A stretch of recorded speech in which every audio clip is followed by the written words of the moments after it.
But Willie, you and I are going to get through this, which may be one of the uglier days in recent American political history. I say that because of what happened yesterday.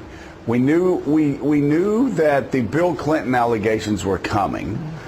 We didn't think they would come this early or this hard, but the Vince Foster charges, bringing those up and casting a light on suspicious activities behind an AIDS death, that's about as low as it goes, and I'm shocked that it's already happening in May. Yeah, we're in 1993 conspiracy theory territory right now. So, Joe, let's talk about this as a campaign strategy for a presumptive nominee in a presidential election. In some dark corners of the internet, I think maybe the Vince Foster story still has some currency, but when you're trying to win a general election, how does this help? Well, I think it helps about as much as accusing your Republican opponent's father of being friends with Lee Harvey Oswald and somehow implying that he may have had something to do with the assassination of JFK.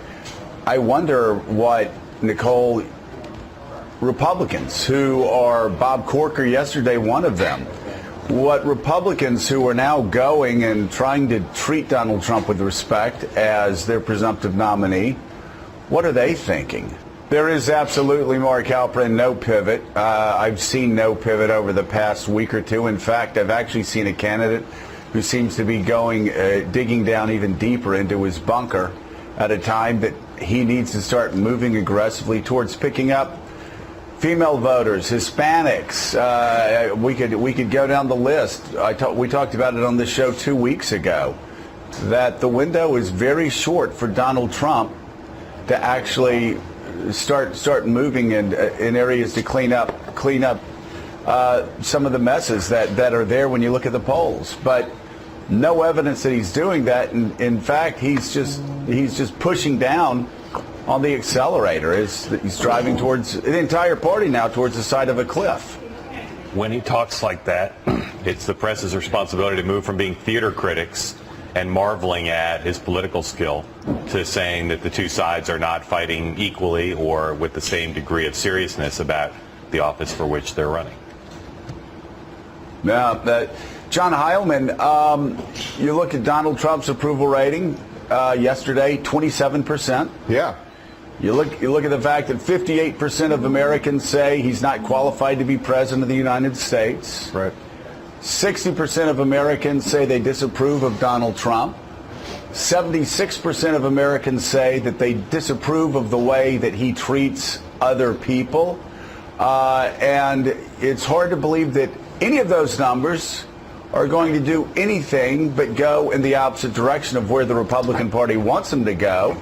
And yes, he may bring down Hillary and Bill Clinton's approval ratings, but his go down with this too. What exactly, can anybody tell me the theory of the case inside Donald Trump's mind or inside Donald Trump's headquarters for doing this?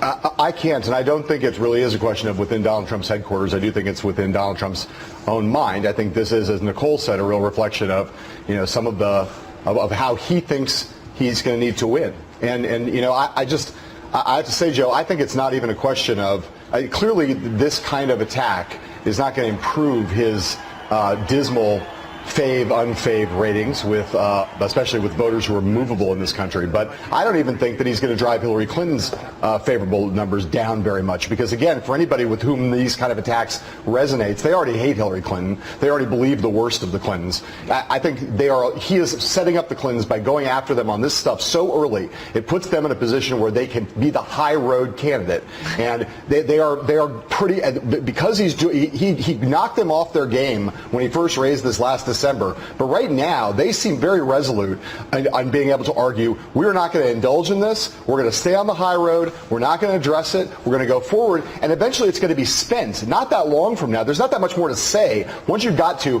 Vince Foster might have been murdered, where else do you go into the land of Clinton conspiracy? This will be spent relatively soon, and the Clintons will emerge better off for it because of the fact that it looks desperate and it does not, I think, affect her badly at all.